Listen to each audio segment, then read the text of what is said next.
अस्सलाम वालेकुम नाजरीन, उम्मीद है आप लोग खैरियत से होंगे। नाजरीन, फिर फाइनली गिलगित बल्तिस्तान का रिज़ल्ट आ गया है। और हुकूमती पार्टी तो नहीं, लेकिन हुकूमत की इत्तेहादी पार्टी जीत गई है। यानी कि ऐसी पार्टी जीती है कि जिसको अगर कोई इत्तेहादी पार्टी हो और वो बड़ी सिग्निफिकेंट हो तो हुकूमत के लिए उसको ना कहना भी बड़ा मुश्किल होता है। और अगर पीपल्स पार्टी की वैसे भी बात की जाए तो पीपल्स पार्टी का गिलगित बल्तिस्तान के साथ ताल्लुक़ बाकी जमातों की निस्बत ज़्यादा है और पुराना है। जुल्फ़िकार अली भुट्टो से लेकर बेनज़ीर भुट्टो तक और फिर बेनज़ीर भुट्टो से लेके ज़रदारी साहब तक इस इलाके में जो बेहतरी आई ख़ास तौर पे कानूनी लिहाज से, वो इन्हीं पीपल्स पार्टी ने ही की। जब 2009 में ज़रदारी साहब का टाइम, जब ये तरमीम भी आ रही थी और उससे पहले कोई एग्जेक्टिव आर्डर्स भी जारी हुए, तो ये जो आज इलेक्शन हो रहे हैं चीफ मिनिस्टर के, या इसको बाकायदा नाम देना गिलगित बल्तिस्तान, ये भी उसी टाइम शुरू हुआ। तो लिहाजा अगर उन लोगों के तनाज़ुर में देखा जाए तो जो पार्टी ज़्यादा मुस्तहिक बनती थी इस हवाले से, वो पीपल्स पार्टी बनती थी। तो पीपल्स पार्टी को एक अक्सरियती नशस्तें मिल गई हैं। अब उम्मीद है कि उनकी ही हुकूमत बनेगी। पीपल्स पार्टी की आज़ाद कश्मीर में भी गवर्नमेंट है, पीपल्स पार्टी की सिंध में भी हुकूमत है, मरकज़ में उनके पास आइनी ओहदे हैं। अब यह है कि अगर इससे आगे बढ़ें, अगर हम कश्मीर की तरफ वापस आएँ, कश्मीर में जो कल हो रहा था वो बहुत ही खौफनाक था, बहुत ही ख़तरनाक था। वो पाकिस्तान की बका के लिए भी अच्छा नहीं हो रहा था, और जो कश्मीर की काज के लिए भी अच्छा नहीं हो रहा था। और जो लोग कर रहे थे वो भी आई डोंट थिंक कि वो पाकिस्तान के कोई ज़्यादा, या वो कश्मीर काज के साथ कोई ज़्यादा सिंसियर हैं। कल रात को भी हमने जो इतलात आई, जो पुलिस के लोग शहीद हुए, कोई 3 लोग पुलिस के शहीद हुए, एक एफसी का शहीद हुआ। मैं तो फ्रैंकली मैं क्या आपको बताऊं कि मैंने जो पुलिस के लोग शहीद हुए उनकी जो तफसीलात मुझे मिली कि कितने एक दर्दनाक तरीके से उनको शहीद किया गया। किसी की आंतें निकाल दी गईं, किसी की डेड बॉडी पहले उसको तशद्दद करके शहीद किया गया, फिर उसकी डेड बॉडी लटका दी गई। किसी को, यानी कि इससे भी ज़्यादा एक ब्रूटल तरीके से शहीद किया गया। तो ये बहुत ही खौफनाक है। ये सिर्फ हमारी ये सिर्फ आपको बताने के लिए नहीं है। आप ज़रा इमेजिन करें कि मेरे आपका कोई करीबी जानने वाला, उसके साथ ऐसा हुआ हो तो उस पर क्या इम्पेक्ट आता है। अब इस बात को पुलिस पर अप्लाई करें कि जो बाकी पुलिस के सिपाही हैं उनको जब पता चलता है तो उनके साथ क्या बीती है। इसका एक बड़ा नेगेटिव मैसेज भी होता है। ये इसी तरह होता है कि जैसे किसी इलाके में तालिबान आ जाएं और उसके बाद पुलिस वगैरह सारे उधर कोलैप्स कर जाएं, उधर सरेंडर कर जाएं।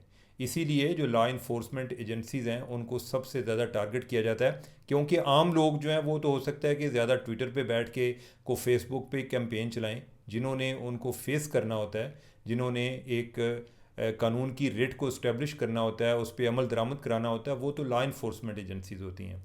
पहले भी जब इनके माजी में भी कोई 2 दफ़ा इन्होंने एहतजाज किया, जब बिजली सस्ती कराई, जब आटा सस्ता कराया, उस टाइम मैं किसी से पूछ रहा था तो मुझे पता चला कि उस टाइम कुछ 673 लोग पुलिस के ज़ख्मी हुए थे और 7 लोग शहीद हुए थे।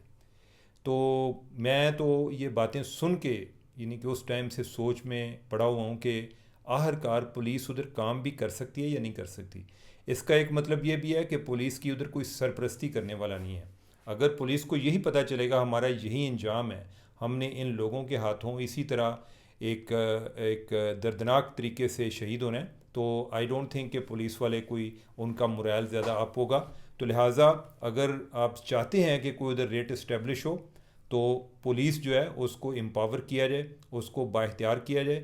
और ये अवाम, ये ख़ास तौर पे इस तरह के जो शरपसंद लोग हैं उन तक भी मैसेज जाना चाहिए।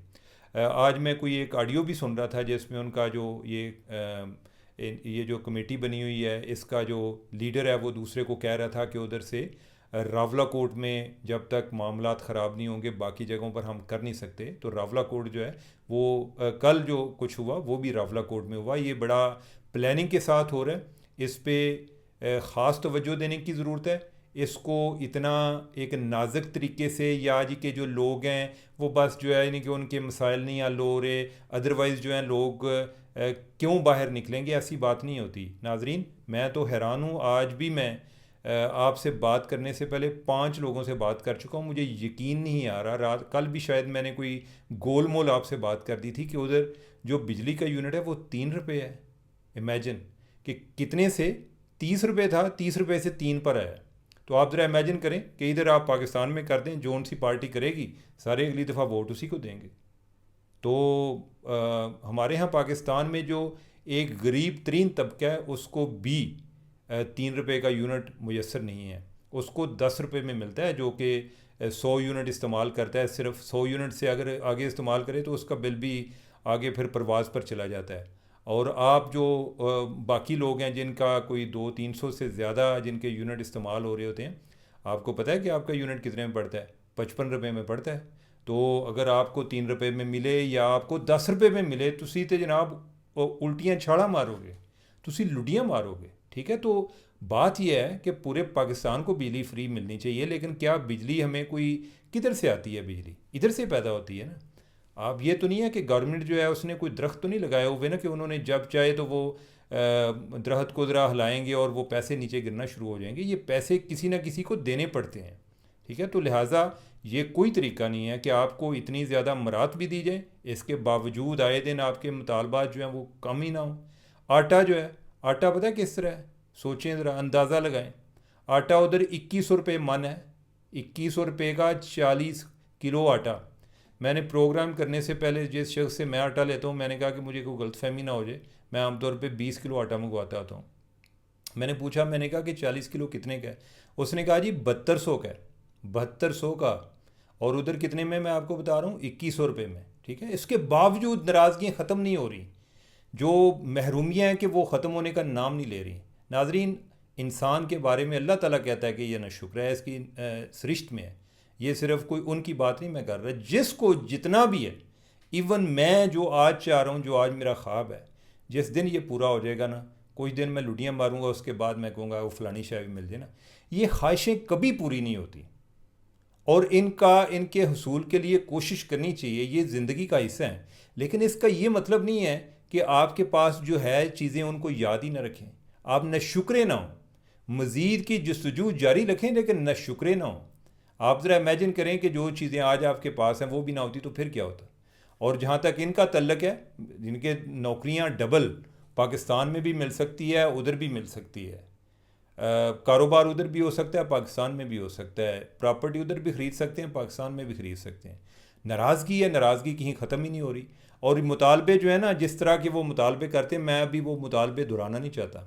बहुत ख़तरनाक किस्म का काम है। और ये सिर्फ 12 नशिस्तों तक मुतालबा नहीं है, इससे आगे की बातें भी हैं।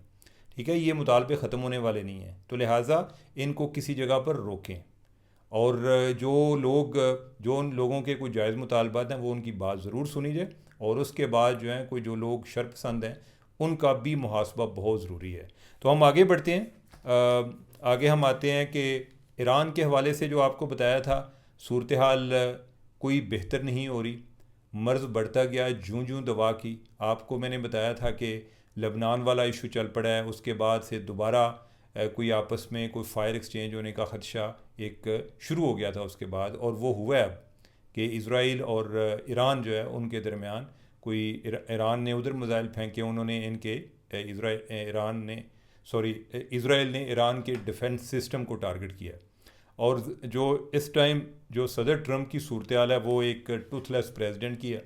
जो पहले प्रेसिडेंट जो है वो वेनेज़ुएला के प्रेसिडेंट को कैप्चर करके ले आया था, और लग रहा था कि जैसे इसको यानी कि दुनिया का बहुत ताकतवर तरीन आदमी है। अब वो ईरान के साथ जब से फंसा हुआ है, दिन ब दिन उसकी अपनी एक तौकीर ख़त्म होती जा रही है। तौकीर का सिर्फ मसला नहीं है, वो तो उसकी पहले भी नहीं थी, लेकिन उसके साथ साथ वो ऐसे लगता है जैसे इनफेक्टिव होता जा रहा है, गैर मौसर होता जा रहा है। नेतन्याहू को गालियाँ भी दे रहा होता है, लेकिन इसके बावजूद नेतन्याहू कोई ना कोई थोड़ा बहुत जो है ना, कोई यूँ ही चोरी छुपी उसको चांस मिलता है तो वो इधर उधर हरकत कर देता है। और सदर ट्रम्प जो है अभी भी वो कोई फिर कैपिटल लेटर्स में लिख रहा होता है कि सीज़ फायर हैज़ स्टार्टेड। और एक दो पहले क्या होता था कि अगर ईरान के अटैक करने से पहले ईरान पर कर देते थे। अब जो है अब क्या करता है कि इसराइल को कहता है अच्छा चलो तुसां भी को मार लिए, दो चपेड़ा उन्हें भी मार लिए, चलो बस करो, मिट्टी पाओ, ठीक है, चलो आगे बढ़ें, ठीक है। तो वो इस तरह से कर रहे हैं। तो लिहाजा ये सूरत हाल चल रही है नाज़रीन। आगे बजट आ रहा है और बजट से पहले मैं एक बात जो है मैं हुकूमत को उनके नॉलेज में लाना चाहता हूँ, ख़ास तौर पे जो हुकूमती पार्टी है उनके हवाले से, कि आप अपने वज़रा पर नज़र रखें।